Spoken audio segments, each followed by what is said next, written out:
नमस्कार दोस्तों, आशा रखता हूं कि आप और आपके परिवार वाले अपने घर पे स्वस्थ और सुरक्षित होंगे। Myself Bhavin Shah from Sahas institute of commerce, your own personalize high tech digital classes. दोस्तों, इस साल एमएस यूनिवर्सिटी में एफवाई बीकॉम के स्टूडेंट के कोर्स में एक टॉपिक ऐड किया गया है and that is journal entry with GST. GST वाली जर्नल एंट्री इस बार ऐड की गई है। जर्नल एंट्री नो मतलब थाय आम नोंध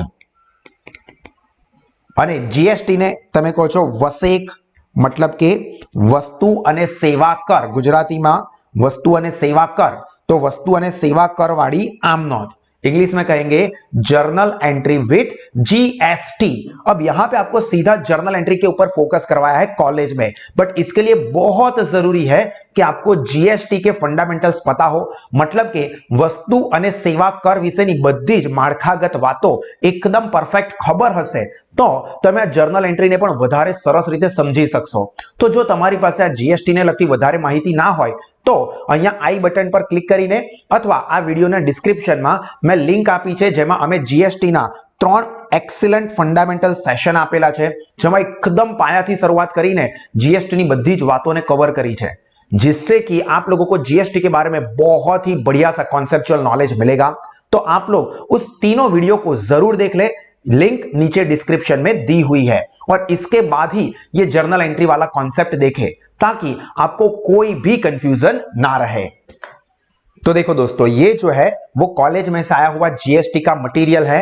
इस वीडियो की लिंक में मैं ये मटेरियल भी रख दूंगा, तो अगर आपके पास ना हो तो यहां से आप इस कंटेंट को, इस मटेरियल को डाउनलोड भी कर पाओगे। देखो यहां पे हमारा टॉपिक क्या है, additional topic journal entry with GST. तो जीएसटी के रिगार्डिंग कुछ चीजें जो कि आपको जर्नल एंट्री मतलब कि आमनोंधना एंगल थी काम लागे ए पहला समझी लईए।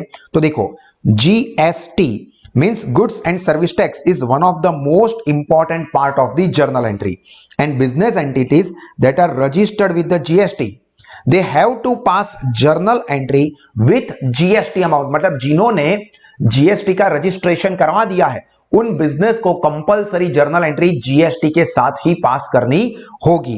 And journal entry of the transaction remains incomplete. Incomplete मतलब अपूर्ति, अधूरी, if registered business entities ignore GST. मतलब के जे पेढ़ीए जीएसटी नु रजिस्ट्रेशन करावी दीधुं छे अने ए लोको आमनोंध लखवामां जीएसटी ने नथी कवर करता, तो एनो मतलब के ए लोकोए इनकम्प्लीट एंट्री पास करी छे।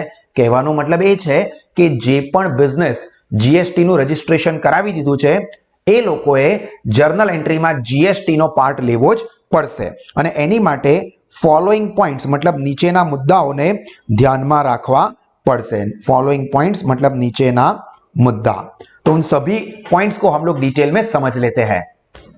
तो देखिए सबसे पहला पॉइंट क्या है जो कि याद रखना है, तो GST is always charge on supply. ध्यान रखना, सप्लाई हो सकता है मतलब मालनु वेचाण, या तो परचेज हो सकता है। तो यहां पे ध्यान रखना कि जब गुड सप्लाई होता है मतलब के माल જ્યારે મોકલીએ છે, વેચીએ છે ત્યારે जीएसटी एप्लीकेबल થશે।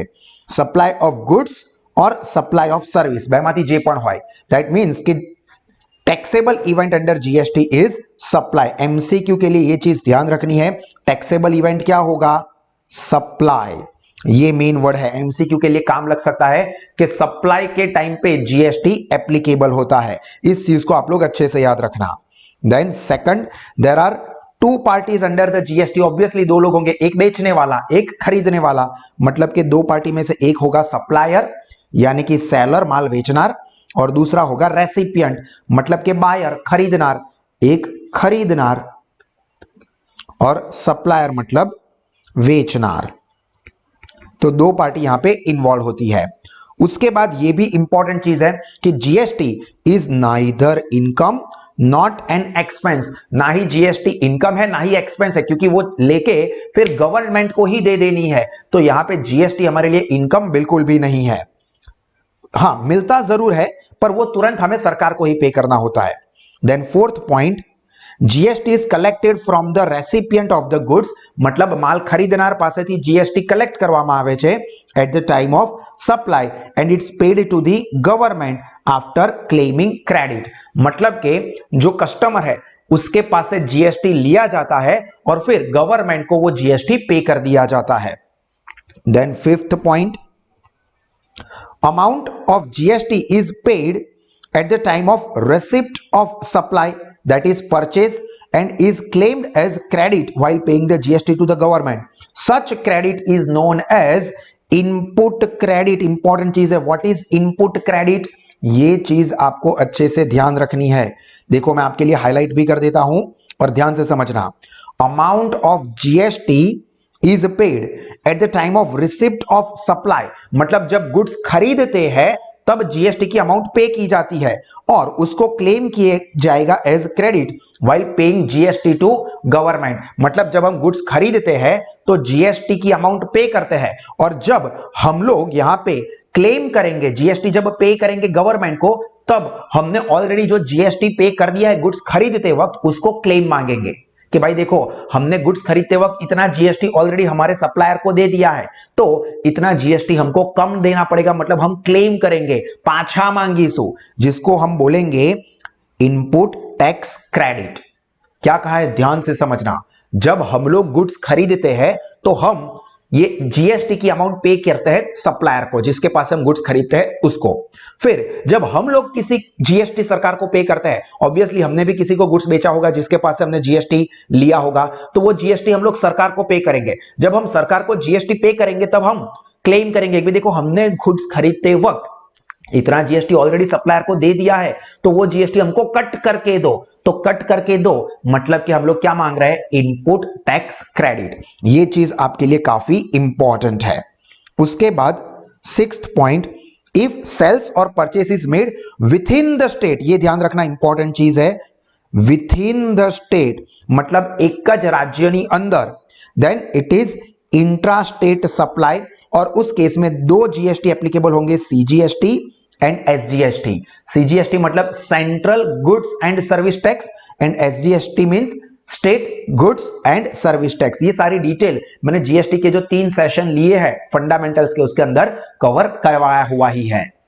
मतलब कि फॉर एग्जांपल वडोदरा और सूरत के बीच में कोई परचेस सेल का ट्रांजैक्शन होता है तो वडोदरा और सूरत दोनों गुजरात के अंदर ही है, तो गुजरात के अंदर ही जब गुड्स का बाइंग सेलिंग होता है तो उसको बोलते हैं इंट्रा स्टेट सप्लाई।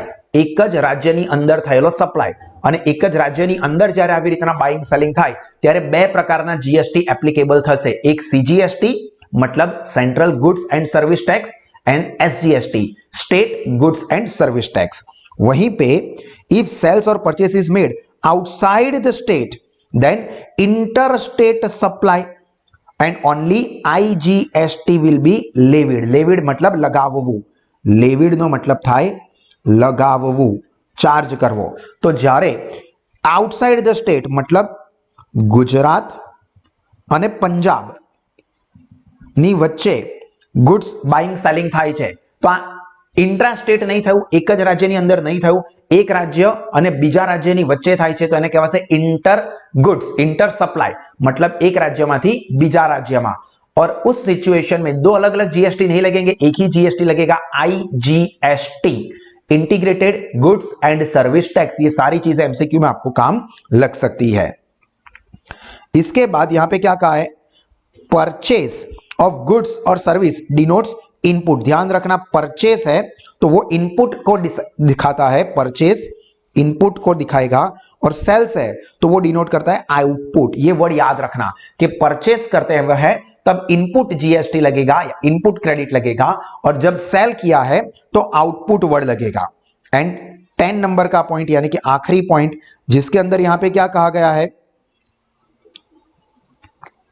तो GST liability is discharge through GST portal on monthly basis. ये याद रखना, मंथली बेसिस पे ये जीएसटी का पेमेंट किया जाता है, जीएसटी का अकाउंटिंग किया जाता है।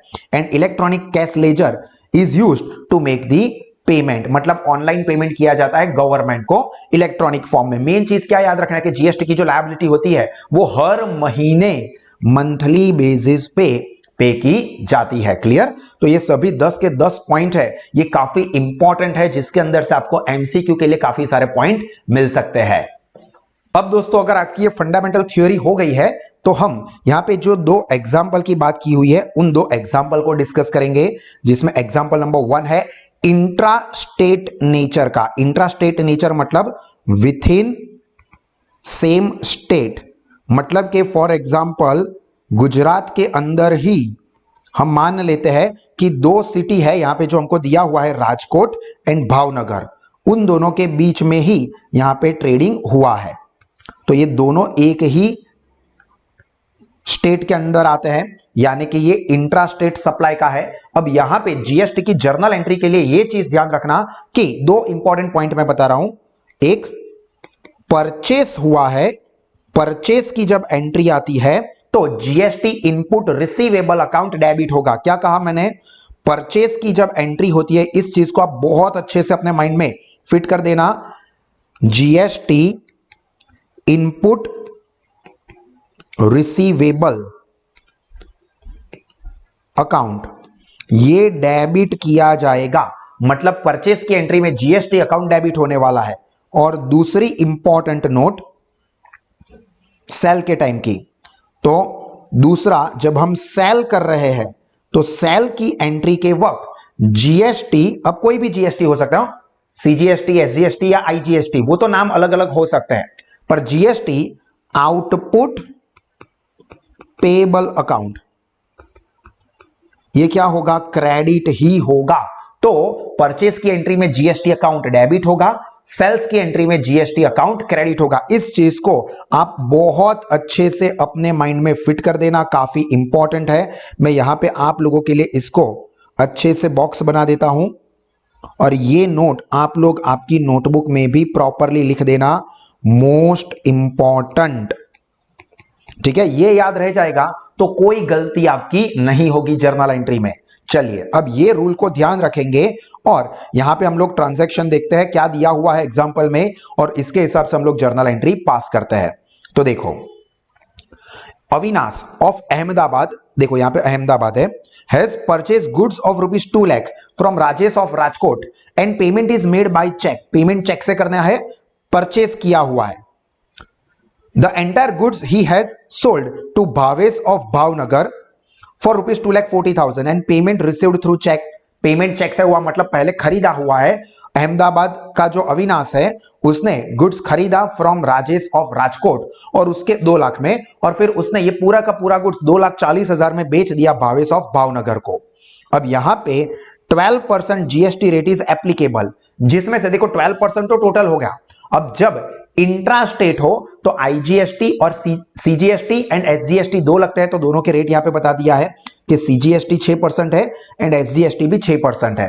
पास journal entries till the accounting settlement of GST in the books of Avinash. Avinash जिसने पहले खरीदा और बाद में बेच दिया, तो उसकी बुक में तो पहले खरीदने वाली एंट्री आएगी। तो खरीदेगा तो कितने रुपए का गुड्स खरीदा है? ऑब्वियस है कि यहां पे दे दिया है 2 लाख रुपीस का गुड्स खरीदा है, तो जर्नल एंट्री में क्या होगा? परचेस अकाउंट डेबिट 2 लाख होगा। ये तो क्लियर ही बात है, परचेस अकाउंट डेबिट 2 लाख। मैं मान के चलता हूं कि ये जर्नल एंट्री का फॉर्मेट आपको पता ही है, date, particular, LF number, debit amount, credit amount, मतलब के तारीख, विगत, पर्टिकुलर्स मतलब विगत, खापा नंबर, उधार रकम અને જમા રકમ, આ રીતનું ટેબલ બનતું હોય છે। टाइटल લખાતું હોય છે journal in the books of Avinash, मतलब अविनाशना चौपड़े आम नोंध, इस तरह से टाइटल लिखा जाता है। अब जर्नल एंट्री पहला नंबर देंगे, सीरियल नंबर में यहां पे कोई डेट नहीं दी है तो हम लोग सीरियल नंबर लिखेंगे 1 2 3 इस तरह से। परचेस किया है 2 लाख रुपए का, तो purchase account debit 2 lakh rupees. अभी परचेस करते वक्त यहां पे जीएसटी एप्लीकेबल कितना है? 6% और 6%, तो जीएसटी 2 लाख का है। और यहां पे मैंने क्या कहा कि परचेस की एंट्री में जीएसटी अकाउंट क्या होगा? डेबिट होगा, बोल दिया। तो 2 लाख के 6% सीजीएसटी के और 6% एसजीएसटी के। तो देखो कैलकुलेटर पे, यहां पे मैं कैलकुलेटर पे कैलकुलेशन भी दिखा रहा हूं, आप लोग अपने कैलकुलेटर पे करोगे, यहां पे मैं दिखा रहा हूं। देखो अकाउंट में सभी चीजें मैं लाइव करके दिखाता हूं, तो कोई भी लेवल का स्टूडेंट हो उसको कोई दिक्कत नहीं होगी कि सर ये अमाउंट कैसे आ रही है। इवन कैलकुलेटर का इस्तेमाल भी आप क्लासरूम में पढ़ते हो तो भी टीचर क्या करते हैं वो आपको नहीं दिखने को मिलता है, जबकि यहां पे आपको सब कुछ देखने को मिलेगा। 2 लाख इंटू 6%, तो कितना हो गया? 12,000। दोनों 6% है, तो यहां पे सीजीएसटी और एसजीएसटी दोनों डेबिट होंगे 12,000 रुपीज से। तो देखो सीजीएसटी इनपुट रिसीवेबल अकाउंट, मैंने कहा ना यहां पे देखो GST input receivable account debit होगा, और यहां पे जीएसटी कौन सा है, सीजीएसटी और एसजीएसटी। तो CGST input receivable account debit किया 12,000 से, और एसजीएसटी इनपुट रिसीवेबल अकाउंट वो भी डेबिट हुआ 12,000 से।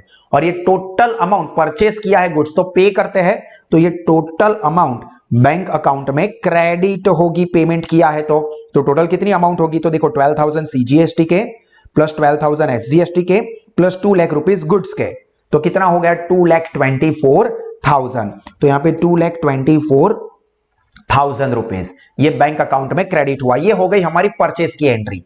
अब क्या हुआ था, यही गुड्स को भावेश ऑफ भावनगर को सेल किया था 2,40,000 में, 2,40,000 में बेच दिया, तो यहां पे सेल किया है तो सेल्स अकाउंट वेचाण खातु जमा थશે। उसके अलावा सेल्स की एंट्री में यहां पे मैंने आपको इंपॉर्टेंट नोट बताई थी कि जो आउटपुट पेएबल जीएसटी है वो क्रेडिट होता है सेल्स वाले में, तो वो भी 6% लगेगा 2,40,000 पे, क्योंकि 2,40,000 रुपए में गुड्स बेचा है।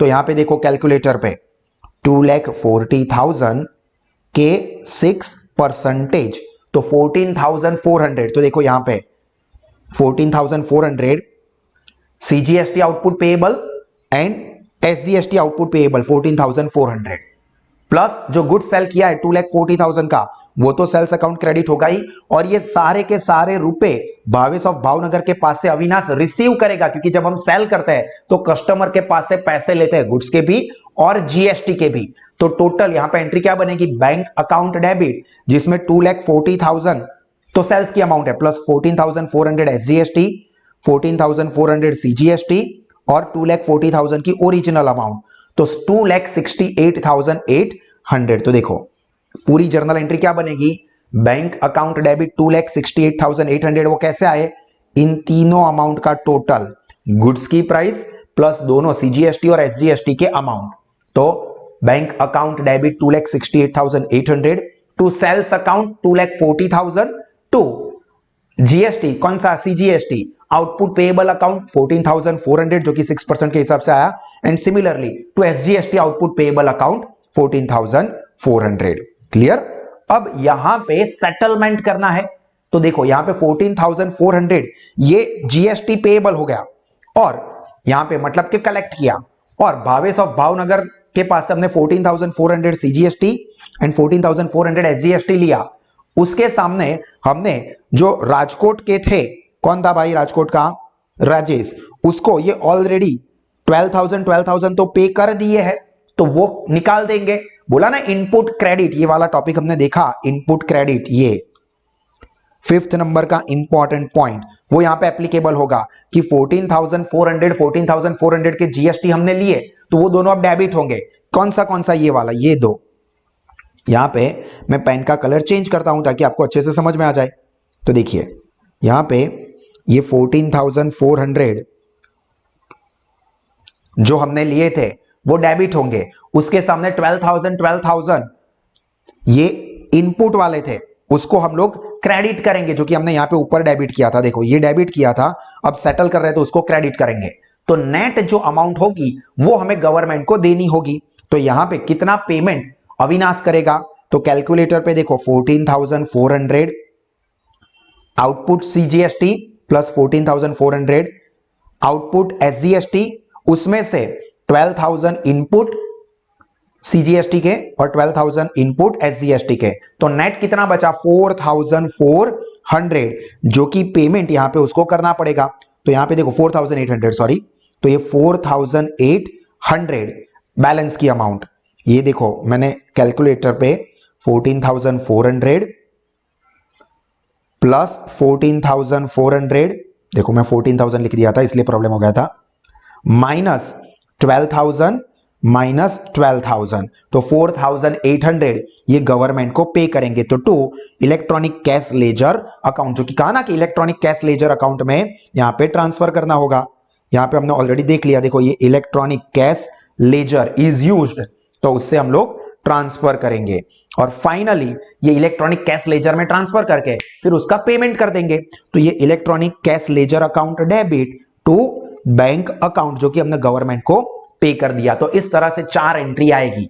पहले परचेस किया उसकी एंट्री, फिर सेल्स किया उसकी एंट्री, फिर उसके बाद यहां पे जो सेटलमेंट हुआ आउटपुट और इनपुट का ये वाली एंट्री, और उसके बाद जो डिफरेंस रहेगा उसको हमने इलेक्ट्रॉनिक कैश लेजर में ट्रांसफर किया और फाइनली उसको पे कर देंगे। तो electronic cash ledger account debit to bank account. Clear? तो यहां पे हमारा पहला एग्जांपल हो गया। इसी तरह से यहां पे दूसरा जो है वो इंटर स्टेट नेचर का है। इंटर स्टेट नेचर मतलब एक स्टेट से दूसरे स्टेट, टू डिफरेंट स्टेट्स।